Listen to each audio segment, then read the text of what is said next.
కాంగ్రెస్ ప్రభుత్వం అన్ని వర్గాల ప్రజల కోసం పనిచేస్తోందని state industrial corporation chairman Nirmala Jaggireddy తెలిపారు. హైదరాబాద్ నుంచి కరీంనగర్ వెళ్తున్న PCC chief Mahesh Kumar Goud, state industrial corporation chairman Nirmala Jaggireddy, Mynampally హనుమంతరావుకి సిద్దిపేట పొన్నాల దాబాల వద్ద పార్టీ నాయకులు స్వాగతం పలికారు. కాంగ్రెస్ పార్టీ సంవత్సరంలోనే 50,000 ఉద్యోగాలు భర్తీ చేయడం జరిగిందన్నారు.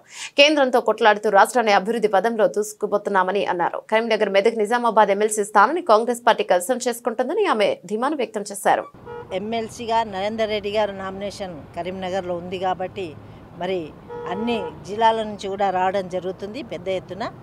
మరి ఈ కార్యక్రమం జరుగుతుంది అంటే కాంగ్రెస్ పార్టీ ప్రజల్లో ఉంటూ ప్రజల కోసం చేస్తున్న పార్టీగా భావిస్తూ మరి ఎమ్మెల్సీ కంపల్సరీ ఈ కైవసం చేసుకునే సత్తా కాంగ్రెస్ పార్టీకి ఉంది.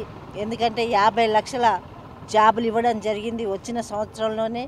మరి తప్పకుండా ఉద్యోగులకు కానీ నిరుద్యోగులకు కానీ ఎంప్లాయ్మెంట్ ఉన్న వాళ్ళకి ఎంప్లాయ్మెంట్ లేని వాళ్ళకు కూడా సహకరించే పార్టీ ఈరోజు ముఖ్యమంత్రి మరి రేవంత్ రెడ్డి గారు ముందుకు తీసుకెళ్తున్నారు. ప్రజలందరికీ తెలుసు, ప్రజల మనసులో ఉన్న ప్రతిదీ కూడా గ్రహించి కేంద్ర ప్రభుత్వంతో కొట్లాడుకుంటూ మరి రాష్ట్ర ప్రభుత్వాన్ని ముందుకు తీసుకెళ్లే ప్రయత్నంలో ఉన్నారు.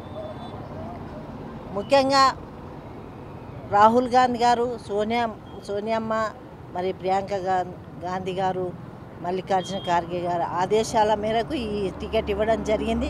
తప్పకుండా మన తెలంగాణలో మొదటి ఎలక్షన్ కాబట్టి మరి ప్రభుత్వం వచ్చిన తర్వాత తప్పకుండా గెలిచి ప్రజలకు సేవ చేసే భాగ్యము కల్పించాలని ఓటర్ మహాశయులు అందరూ కూడా పేరు పేరున నమస్కరిస్తూ కోరుకుంటూ మరి గెలిపిస్తే భవిష్యత్తు బాగుపడుతుందని యువ నాయకులందరూ కూడా కోరుకుంటూ సెలవు తీసుకుంటున్నాను. జై హింద్.